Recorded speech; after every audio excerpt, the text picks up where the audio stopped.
All right, we'll go ahead and call the meeting officially to order as Gabriel's put up the agenda there. And I do appreciate everybody being here this morning.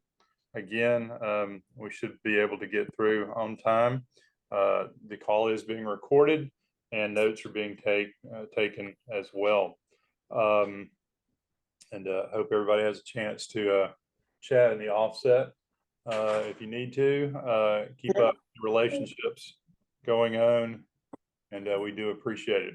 We want to first look at trying to look at the minutes from last meeting. You can lay in bed and listen to that. And having read over those minutes, I probably failed to do this enough, but I appreciate Gabrielle and her assistance to take all these notes. This is quite a job dealing with all the committees that I deal with at my own hospital, but with the professional way they're put together, I do appreciate it, and it makes business doing a lot better. So I want to thank her at this point because I'm probably amiss at doing that. I'd like to entertain a motion to accept the minutes if you are so inclined. This is Alicia Register, motion to approve. Good morning, Elite Dr. Register. Thank you. There's a motion. Is there a second? I'll second. This is Rachel Hand.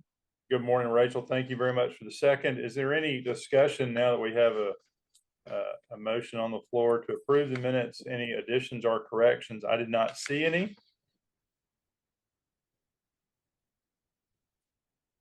All right. And if no additions or corrections, is there any opposition to accepting these minutes as read? All right, with none, I'm going to assume that they have passed at this point, and I appreciate that. I'm going to turn it over to Liz real quick for a GTC update. All right, thanks, Dr. Patterson, and good morning again, everybody. Just a reminder for those of you, if you're not speaking, if you can just mute your line so it'll cut down on some of the background noise. I'm just going to update you on the one major thing, which is the funding, which, as you guys know, just about 3 weeks ago now, the legislative session wrapped up, and you all saw on several occasions the additional funding asked via the stabilization plan that we put together and took on the road. And I think every single member of the General Assembly heard it by the time the session was over.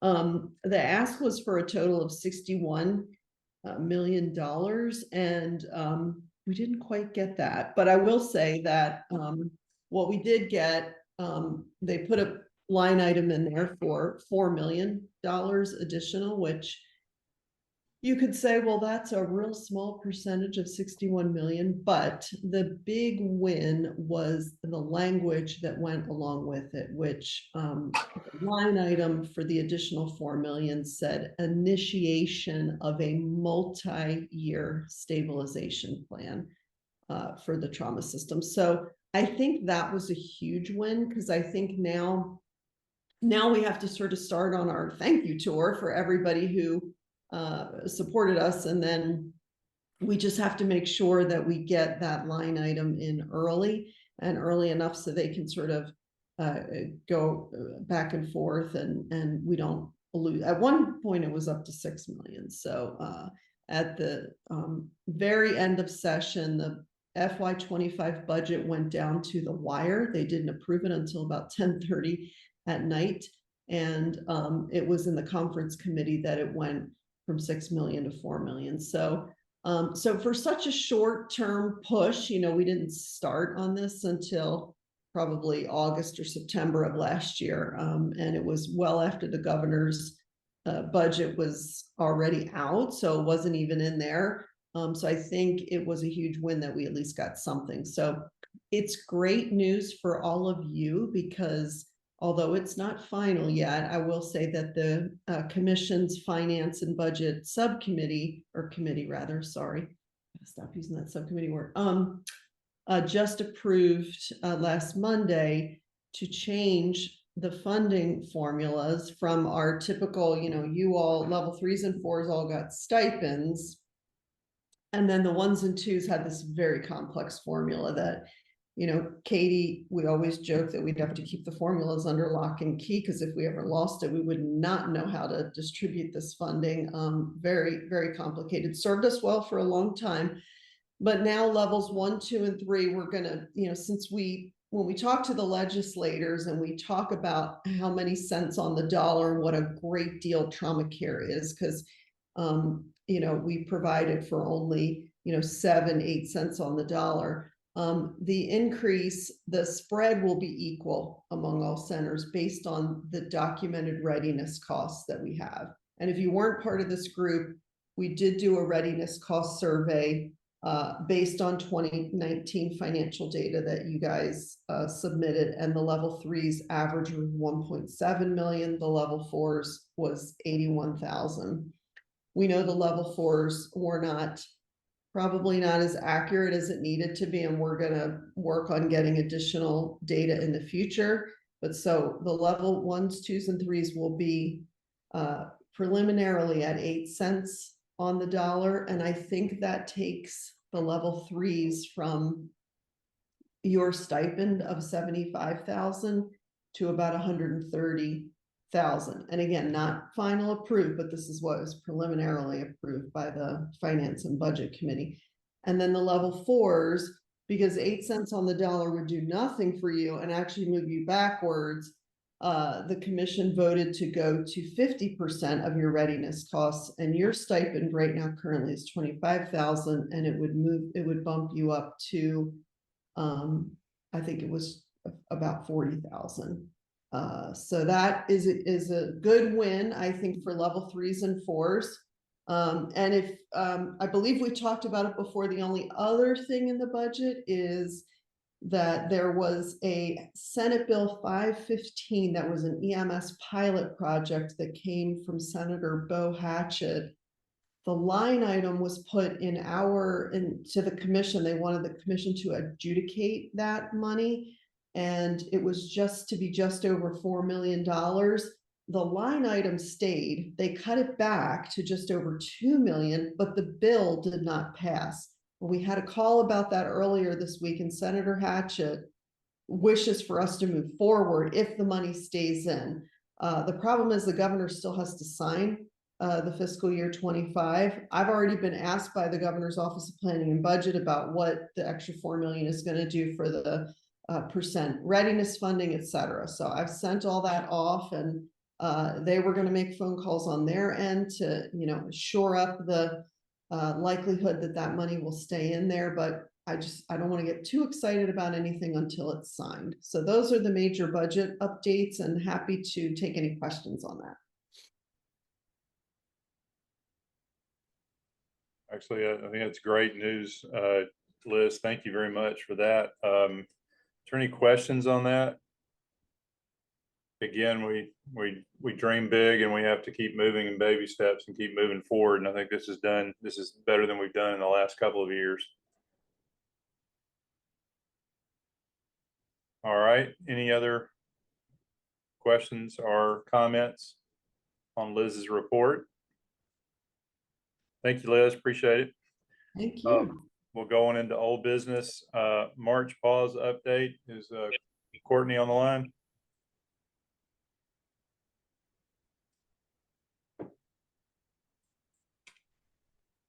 I have such a big crowd. I'm having problems figuring out who's on the line. I know that Courtney is at EMAG this week, and I'm not sure if he was able to call in or not. Okay. All right. I'll text him, and if he does join, okay. All right.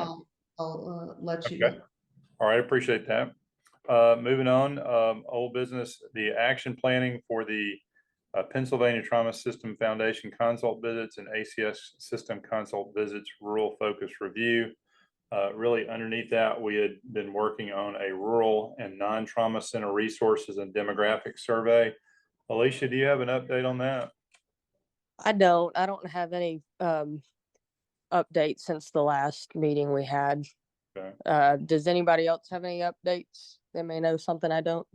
Yes, there is an update on that. That went that went out and is completed, and we got a phenomenal response rate. And before it went out, we had Dr. Bolger, who you all may remember. She's doing some work for us around this space, and a lot more in for EMS, but just to get more eyes on it and see what other folks have done.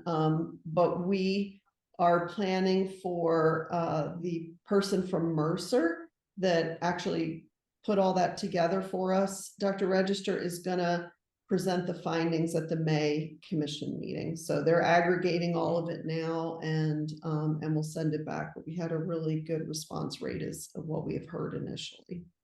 Super. All right. Thank you very much. We just wanted to follow up on that. And hopefully we'll be able to guide us in a few directions of how we want to do things in the future. I did leave one thing off the agenda, and that's under old business. Wanted to go through and ask Rachel Hand if she would give us an update on the level 3, level 4 mentor program that we had heard about back in January. Rachel, I think you're on the call. Yes, sir. Can you hear me okay? Yes, sir. Yes, ma'am. Thank you. So the level 3, level 4 TPM group that we have lovingly called the Trauma Connections group has met a couple of times. Our most recent meeting was on the 17th, and our biggest points of topic, well, for anyone who doesn't know, this group is like a 30-minute touch point for anyone who has a question that they want to pose to a larger group. It's free space for us to talk about issues that we're having or concerns that we're having, or pose those questions like I mentioned before. So far, we've had wonderful attendance. This most recent meeting, we had about 16 people in attendance, which I think is great for this thing just getting started.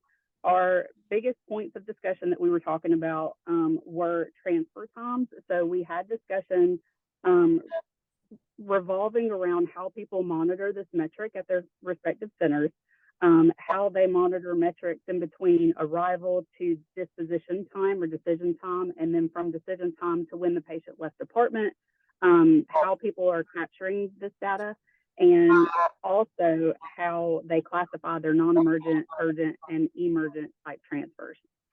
So we had some good discussion around that. We had some additional discussion regarding EMS education. So our partner over at Cobb, Mr. Winston, has shared with me a list of like all the metrics that he monitors with EMS partners in his area.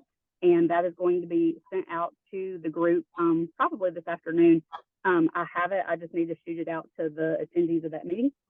But it basically gives them a like high-level overview of different metrics that they can monitor for EMS to enhance their EMS feedback and to make sure that pre-hospital care is where it needs to be, so it can give them some ideas of where to focus.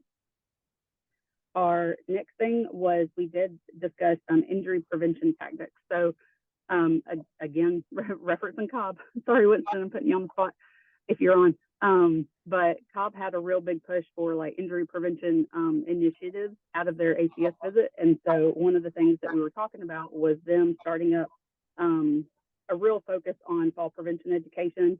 And there was an ask out to the group for anyone else who was willing to work on that with Cobb or partner with them. So anyone else who's really focused in on fall prevention, which I think is probably all of us, because that's just a large group of our trauma population. But anyone who's interested in that can join that group, and we can talk more about that. And then we had talked about the injury prevention subcommittee and how they have the information regarding the bingo size program. So I've reached out to Crystal Smith to get some more information regarding the bingo size programs. And I know that my colleague over at Kennestone has a good bingo size program set up as well. So I'll pull some information from her and bring it back to that group. And then we did have some discussion regarding March pause, which I was hoping for an update here, but we did have a question. So there was a little bit of confusion in regards to what the class actually was. And what I mean by that is March pause, was it designed to be a class that we as the level 3 and 4 PPM go out and teach to pre-hospital EMS, or is this supposed to either replace or enhance RTPDC classes? And I wanted to pose that question to this group to see if anyone could clarify that for me so I could take it back to the other group. Sure. thankfully, I mean, I can't completely answer the question. I'm back. The concept of Thank what you. March pause was for was to some entity, and we hope that that's the level 3s and possibly even some of the level 4s, but also some of the level 1s and 2s being involved in teaching non-trauma center hospitals and areas in basic trauma care to how to stabilize a patient real quick, how to use the systems in Georgia to contact the trauma centers that are there, transfers those patients or initiate the transfer and just stabilize the basics of it. It is kind of is a little bit like the rural trauma system development course, but it's not taught. It's not meant to be taught by high level 1, trauma people. We're want to be able to talk friend to friend and apples to apples and people that have the same problems that we do, and hopefully try to also identify centers that are interested and hopefully, bring them into a fold of being more of a rural trauma care provider, such as a level 3 or a level 4 trauma center. So that's what the ultimate goal was. It's just difficult to come up with the concept completely and complete it. Hopefully Courtney will be able to get on the line. We just had some production related issues with the course at this point. So that's all the update I can give you at this point, because I'm still waiting on a few things myself, but hopefully that answers a little bit. But let me go back to your mentor report. Rachel, I'm very happy about this. I'm very impressed. The Trauma Connections group, I applaud your name. I will definitely try to mention that in my report in the May meeting. Very excited about those connections. That's the biggest thing, I think, if you ever ask me around my own hospital, is one of my driving principles, one of my first driving principles is direct provider to provider or person to person communication really helps out. And I think that builds trust, it builds bonds, and it builds networks that we can utilize. And so this is very exciting for me. If you can also send me copies of those things that you're sending out to the members of your group so that I can add them into my report for the May meeting, I would really appreciate that as well, Rachel. Any other comments on the mentor program, or if you're interested in the mentor program, asking how you can get involved if you haven't heard about it before, please speak up now.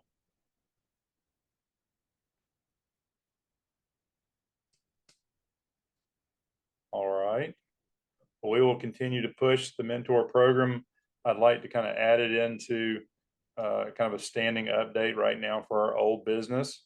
And Rachel, if you don't mind continuing to give us updates on our meetings as we go through this, I'd appreciate it.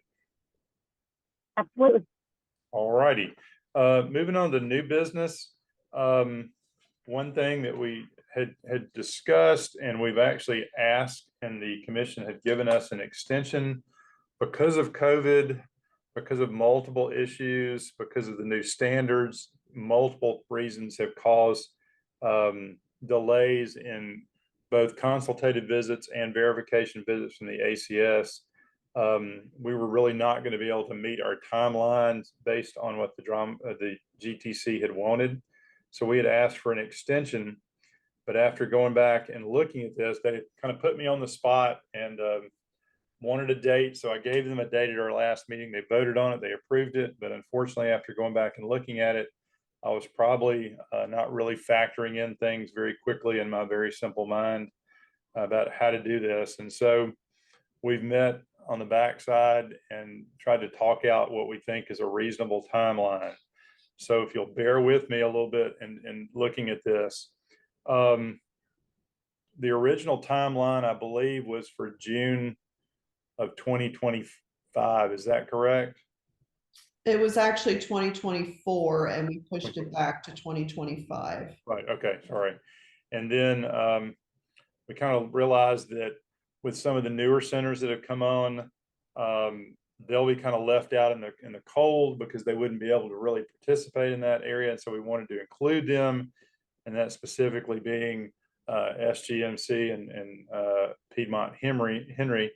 So we ultimately wanted to kind of re-ask the Georgia Trauma Commission to relook at this and vote on it, and ultimately extend the verification level visits for all threes to December 31st, 2026.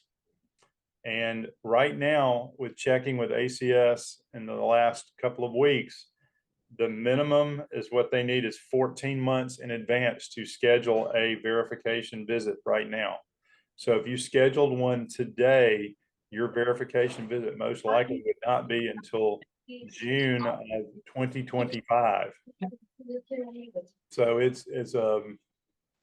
it's a long process waiting on ACS. And so what this would allow us to do is with the new centers that have come on, specifically SGMC and Piedmont Henry, their fiscal year 2025 contract, which starts in July of 2024 and runs through June of 2025, as the rest of us does, will reflect the requirement for an ACS consultative visit, because the most of us have already completed that, and to be submitted to the ACS to schedule that, not have it, but schedule it before December 31st, 2024. So the end of this year, they would need to go ahead and try to schedule that. And that is at least probably 12 to 14 months out as well. And hopefully that visit will occur before June 30th, 2026 is what the date we're putting in there. Then the verification must be achieved on or before June 30th of 2028 to remain eligible ultimately for GTC funding. So that's how I would word that. And I'll kind of open it up for discussions at that point.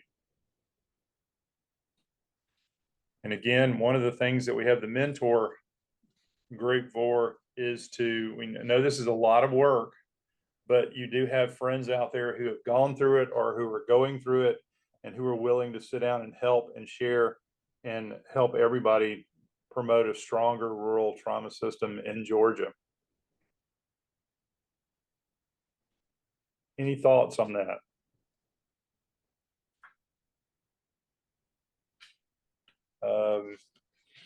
Greg, just to clarify, this is Alicia again. Yeah. Is 2028 just for new, like people, like oncoming trauma centers that like haven't been trauma centers before, or is that for everybody still going through the process of getting ACS verified? I think it would ultimately be, I'd like to see it for ultimately everybody, because I know everybody's having some issues and people are having different site visits because of the new standards. There's surveyors are coming in concentrating on one thing where somebody else's surveyors are concentrating on something else.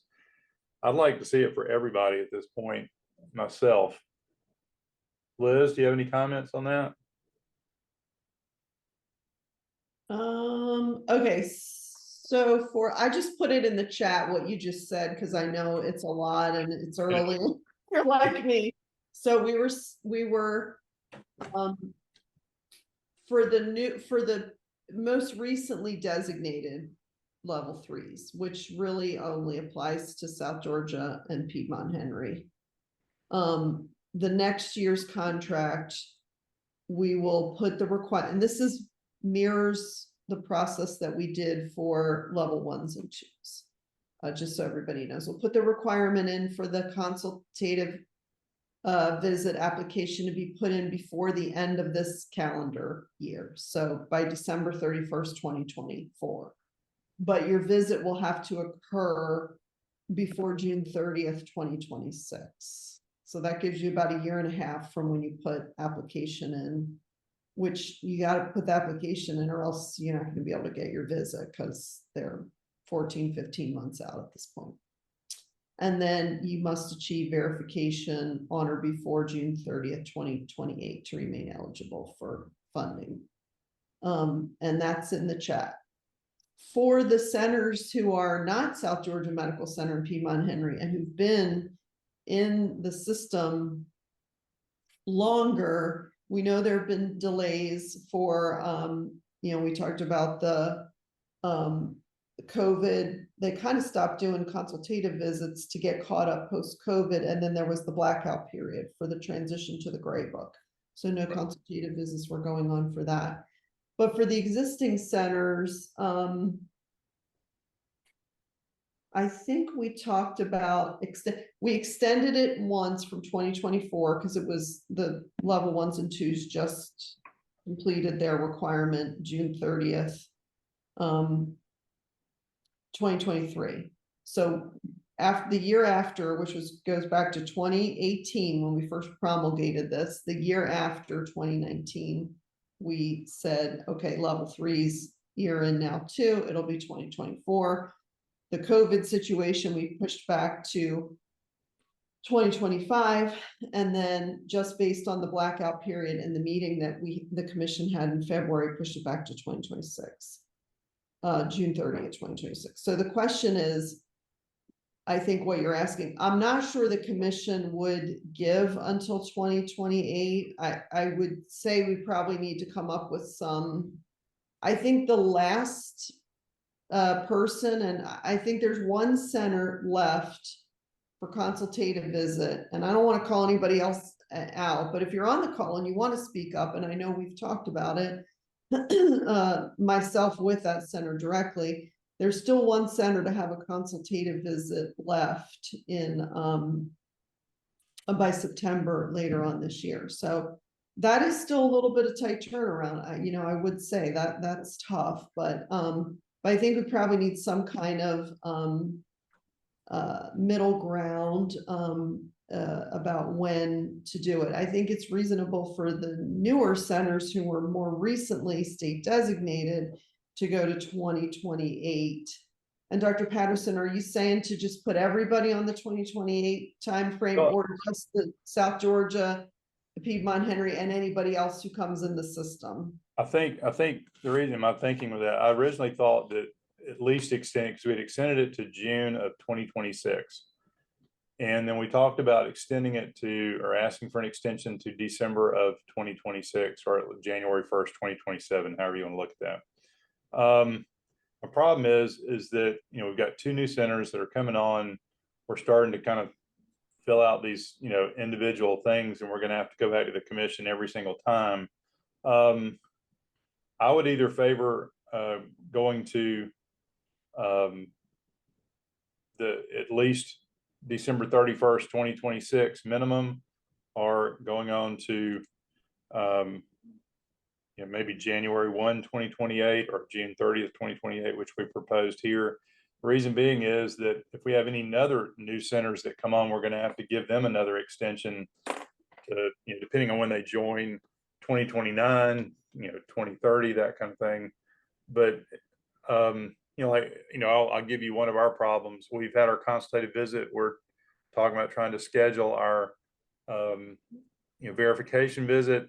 Is that we're in the process of starting a whole new EMR, which is going online in 12 days or 11 days now that I look at the calendar, and everybody around here is just completely flustered, and we can't even start to collect data because we don't know where the data is going to be come 2 weeks from now.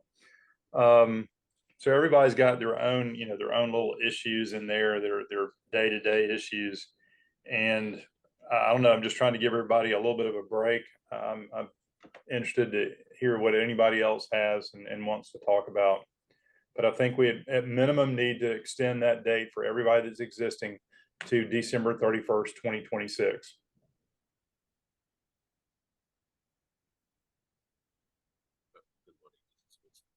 I'm interested to hear other folks' feedback too. So please jump in, or if you don't want to talk, please type I'm monitoring the chat, and I'm happy to talk through your comments if for whatever reason if you're having any audio issues. And so for this part of it, let's stick to the existing centers. So not South Georgia and Piedmont Henry. Is that sound right? We can kind of tackle that one first. Yep, I agree. Yeah. Good morning. This is Winston from Cobb Hospital. I just wanted to share, we have gone through our consultative visit, and I just want to make sure that I put this out there. That preparation with the Gray Book is a very, very extensive, exhaustive process. I hear us talking about new centers coming on, but also there is situations that exist in established centers where they have new leadership. And sometimes it takes some time for new leaders to kind of grasp all the details that they need to be paying attention to and get this whole situation under control. And a third factor is when you're preparing for your consultative visit, you need to get so much more buy-in. And that's the time when you start turning over rocks and realizing how much groundwork you have to do vis-a-vis working with policies and procedures and guidelines and working out details with processes that you thought you had under control. But when you look at the ACS criteria, you realize, oh my, we really need to tweak this some more and get things working in a good way before we actually start collecting that data to present to the ACS. And that really takes a whole lot out of new leaders. So I am really endorsing what Dr. Patterson is saying with 2028, because I don't think that would be unreasonable to ask for such an extension, given the amount of work that needs to be done and the amount of details with which you have to look at every single requirement that the ACS has put in place. So I am really encouraging, especially those who have not gone through it yet, to consider carefully your timeline, because if you do not have enough time and this is a rush process for you, you would find yourself with a litany of requirements that you'd have to look at for your actual visit, and it becomes really, really burdensome. So I really hope that we would look at the direction of that extension. Thanks. Liz Hey, and Dr. Patterson, can y'all hear me? Yep. Yes. To echo what Winston's talking about, I mean, I think he makes a valid point. I think too, with the 3s and 4s not having gone through a lot of consultative visits or, designation visits, whichever, verification, whichever, I think that he's right. It's a lot more detailed and extensive than you realize, but at the same time, having that the pressure, I would say, of knowing that you have to get this done does allow you some, I guess, weight to kind of throw onto your administration to say this has to be done. Rachel's group is going to be huge because I know when the commission started this for 1s and 2s back in the day, there was a library created. People were sharing templates of policies and protocols. I think it's going to be the same here, but Rachel's group is going to be the source for that. I think it's doable for the current centers that are the December 2026. We just have to all understand we're going to have to rely on each other to make it through. hey, this is Garrett at Piedmont Walton.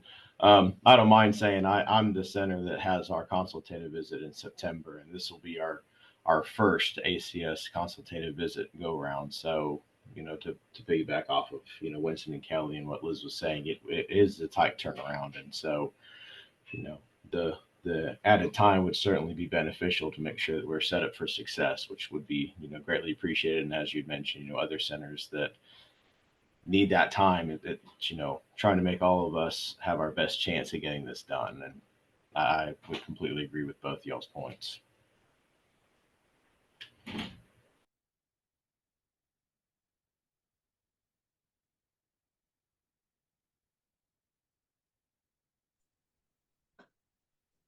All right. Any other comments? And I know that this is a huge deal for everybody to deal with. I'm not going to lie. I think we probably can at least promote a compromise. And then we would have to kind of look at any other new centers come on. That's a whole nother thing to look at. But what about compromise of doing, extending it another year to June for the existing centers right now? Not the two other centers that we've talked about, but the existing centers asking for an extension for another year to June of 2027 as a compromise. And then the other centers would be, of course, 2028. Is there any comments about that? You know, and again, having gone through several consultative visits, one of the other, you know, issues, I'm gonna lay it out there on the line here, and I'll probably get in trouble, but you know, other people are looking at these consultative visits and using them. You know, you take a consultative visit and you bare your soul. You're trying to figure out where you are, and you're trying to show everybody not only your good points, but your bad points so that you can improve on those bad points. So one of the things, you know, that we do is we, you know, I don't know if you've ever gone through a consultative visit, you're asking for help and you're showing them this is what we do, but we know it's not meeting the standard according to how we're interpreting this. Can you tell us what you do? And then they, you know, they tell you kind of give you some help, but then also they have to cite that as a deficiency. And so if you've also got the state there, they're looking at this and they're seeing deficiencies rung up like crazy. They think that you're not doing your job from the state standpoint, and then all of a sudden you're in a two-way vice. And you know, so it hurt us this when we did our consultative visit a couple of months ago in front of the state, because they used that against us. And so we're trying to fix everything, and with the new standards coming out, it's a lot. I'm not going to lie to you. You don't have a whole department, multiple people dedicated to this one project like you would have at a level 1 and level 2. And so you don't have the resources to use. So I'm just trying to compromise, but also stay true to the GTC for what I know they want. And that is a well-established trauma system in Georgia. And so that's why I'm kind of asking for another extension, because when we literally asked for this, I was at a microphone reporting to the GTC. They asked me what date I had in mind, and we had not thought about it. And I came up with a date that I thought was reasonable, not realizing that that's not necessarily reasonable for a lot of people, and not even reasonable for myself. So I think if we could at least ask for an extension for the existing centers. There's only one more. Again, thank you for being honest about, you know, you still have your consultative visit in September. So if you think about the timeline for yourself, you're going to be on a very tight turnaround. That you have your consultative visit, you turn around the next month and ask for a verification visit. It's going to be December of 2025 at the earliest that you can even, you know, or am I doing my math right? December of 2025, more like January of 2026. And you have to do a couple of months of data collection, you know, involved in there too. So it's going to be a long haul here to make it to June of 2027.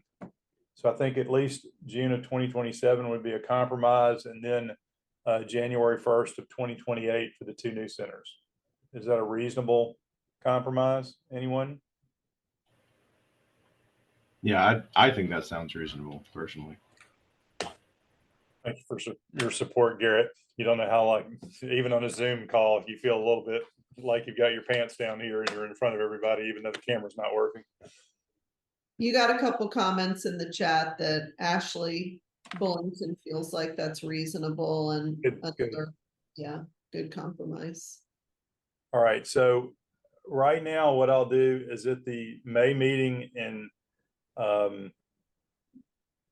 coming up at Chateau Alon, which I hope a lot of you will be there, and I hope a lot of you will be behind me supporting me on this, is ask the GTC for an extension for the existing centers to June of 2027 because of multiple issues, and the ACS being now 14 to 15 months behind.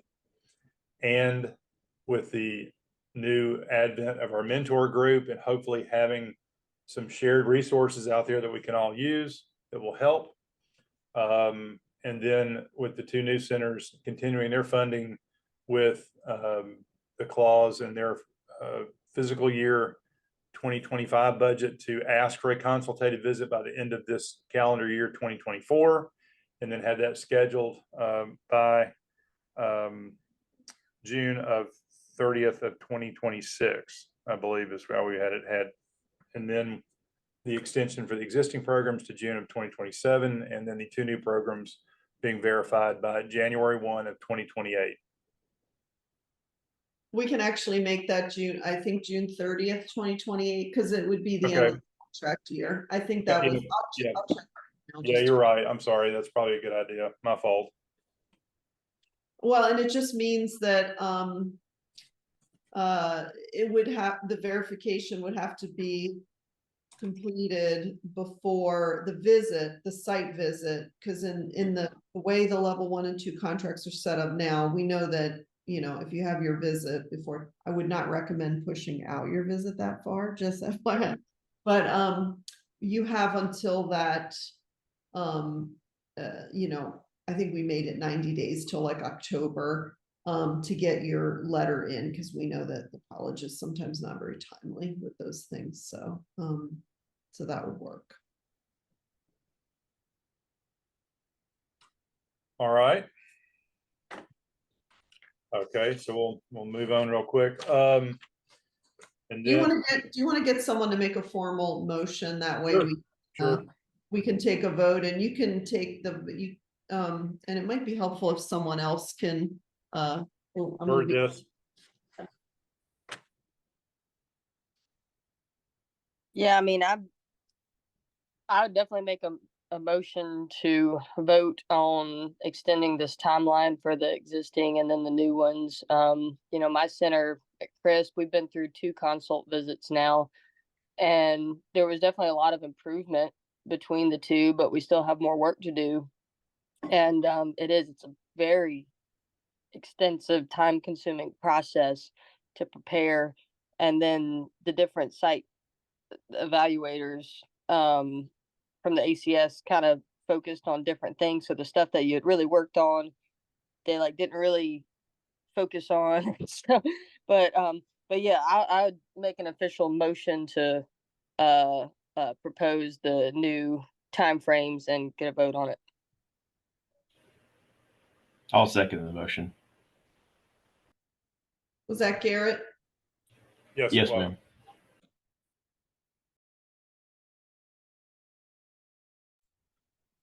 All right, so we have a motion on the floor to ask the GTC from the level 3, level 4 committee to extend the existing level 3 centers, their verification date of June 30th, 2027, and with the other caveats previously listed, extending the 2 new level 3 trauma centers, their verification date to June 30th of 2028. Any more discussion concerning this?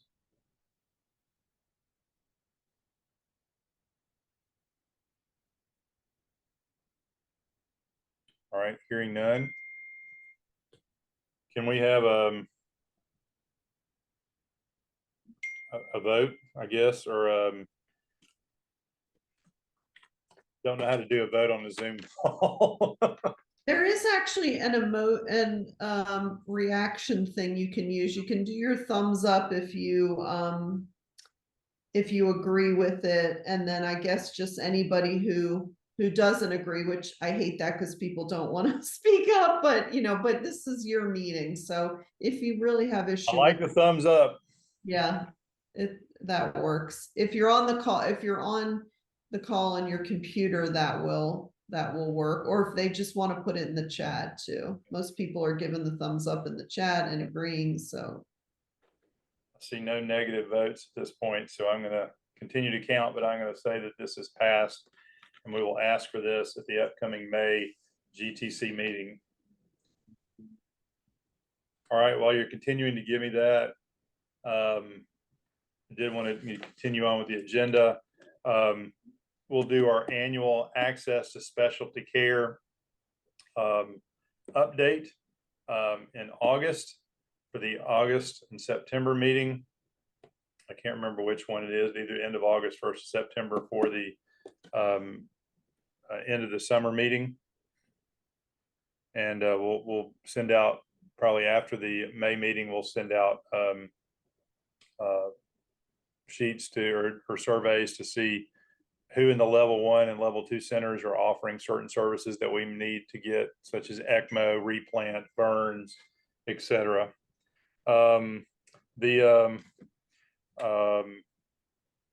Just also want to remind you about the spring meeting coming up, 20th through the 22nd.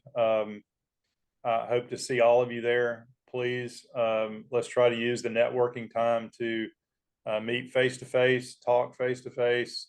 The better we can network, the better we can build this rural safety net for the citizens of Georgia in the area of trauma. I also want to remind you, I know that y'all have seen email reminders about it, about logging in and becoming or following the social media presence of the GTC and the other Georgia trauma initiatives that are out there. So I would appreciate you doing that as well. And I do wish good luck with Rachel and the mentor, the Trauma Connections group. Almost sounds like a dating service, but I do appreciate it. And hope that everything, I'm really looking forward to seeing the connections and the direct communication that come out of that meeting, and hopefully also the sharing of other things and the help with verification process. So any other comments? All right, our next meeting technically is scheduled for July 19th at 7 a.m. to 8 a.m. as well, as Zoom meeting.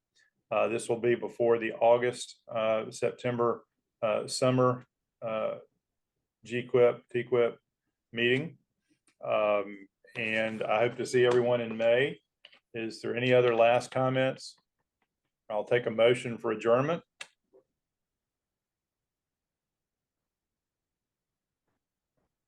This is Rachel. Yeah, I'll motion. motion to adjourn. I'll second. Second. All right. Any opposition? And so our meeting will be now officially adjourned. Thank you very much, and we'll look forward to seeing you. Please remember to sign in to get credit, and I'll see y'all in May.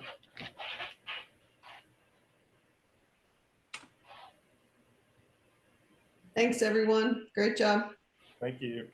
Thanks. Have a good one.